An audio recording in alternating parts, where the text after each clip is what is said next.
Hi friends, welcome to my magical hands. இன்னைக்கு நம்ம சேனல்ல குழந்தைங்களுக்கு ரொம்ப பிடிச்ச பொட்டேட்டோ ஸ்டஃப்டு இட்லி எப்படி செய்யறதுன்றது தான் பார்க்க போறோம். வாங்க வீடியோக்குள்ள போகலாம்.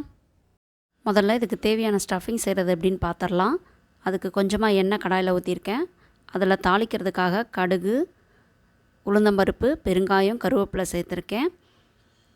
கடுகு நல்லா பொரியணும். பொரிய ஆரம்பித்த உடனே நம்ம பொடி பொடியாக நறுக்கி வச்சுருக்க வெங்காயத்தை சேர்த்துக்கலாம். இதில்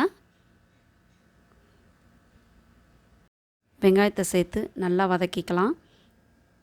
வெங்காயம் நல்லா வதங்கின உடனே நம்ம கட் பண்ணி வச்சுருக்க பச்சை மிளகாவை சேர்த்து வதக்கிக்கலாம். இப்போ வெங்காயம் நல்லா வதங்கின உடனே இதில் தக்காளியை சேர்த்துக்கலாம்.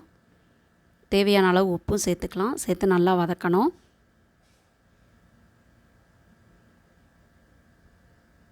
தக்காளி நல்லா மசிகிற அளவுக்கு வதக்கிக்கலாம்.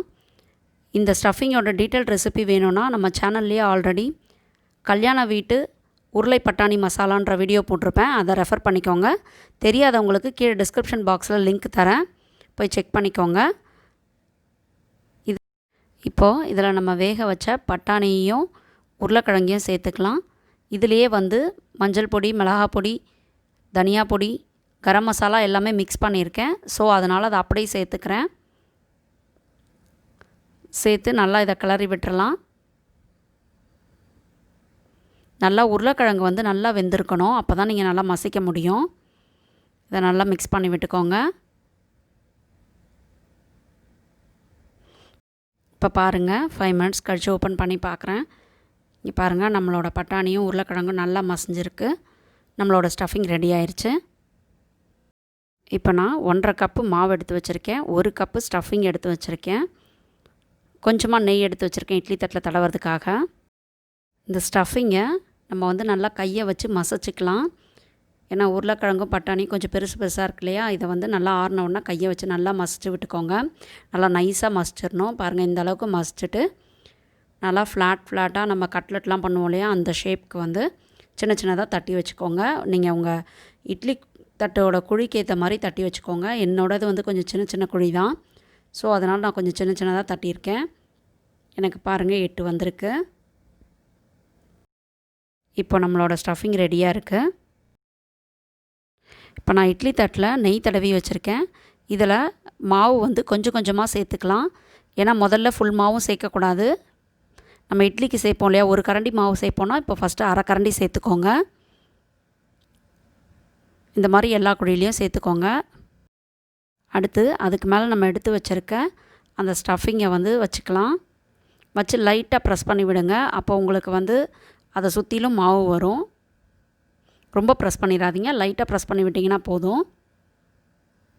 அதே மாதிரி எல்லா அந்த குழியிலையும் நம்ம ஸ்டஃபிங்கை வச்சுக்கலாம்.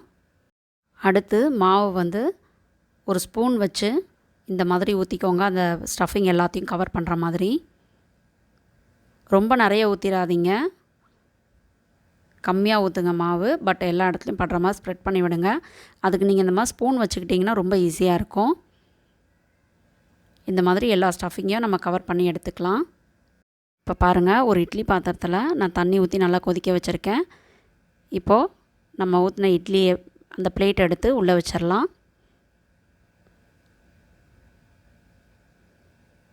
உள்ளே வச்சு மூடி ஒரு 5லேருந்து 10 நிமிஷம் வேக விடுங்க. இப்போ பாருங்கள், எனக்கு கரெக்டாக ஒரு 9 நிமிஷம் ஆச்சு. இட்லி நல்லா வெந்துருச்சு. இதை எடுத்துடலாம். எடுத்துகிட்டு ஆற விட்டுட்டு நார்மலாக நம்ம இட்லி எடுக்கிற மாதிரி எடுத்துருங்க. இப்போ பாருங்கள், எவ்வளோ சாஃப்டான இட்லி ரெடியாக இருக்குது. நீங்கள் ஆறுனதுக்கப்புறம் எடுத்திங்கன்னா கொஞ்சம் கூட உங்களுக்கு பிய்யாமல் நல்லா வரும். பாருங்கள், நான் உங்களுக்கு கட் பண்ணி காமிக்கிறேன்.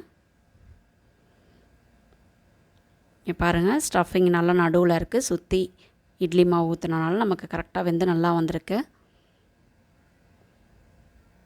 நீங்கள் இது உருளைக்கிழங்கில் தான் பண்ணணும்ல, எந்த மாதிரியான ஸ்டஃபிங்காக இருந்தாலும் நீங்கள் பண்ணலாம்.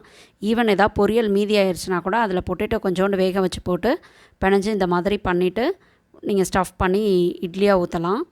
இந்த மாதிரி நீங்கள் பண்ணி கொடுத்தீங்கன்னா பசங்க கண்டிப்பாக வேணான்னு சொல்ல மாட்டாங்க, விரும்பி சாப்பிடுவாங்க. நீங்களும் உங்கள் வீட்டில் ட்ரை பண்ணிவிட்டு எனக்கு கமெண்ட்டில் சொல்லுங்கள். இந்த வீடியோ உங்கள் எல்லாருக்கும் பிடிச்சிருக்குன்னு நினைக்கிறேன். இந்த வீடியோ பிடிச்சிருந்தா இந்த வீடியோவை லைக் பண்ணுங்கள், ஷேர் பண்ணுங்கள், மை மேஜிக்கல் ஹேண்ட்ஸை சப்ஸ்கிரைப் பண்ணுங்கள், பக்கத்தில் இருக்க பெல் ஐக்கானையும் அழுத்திடுங்க.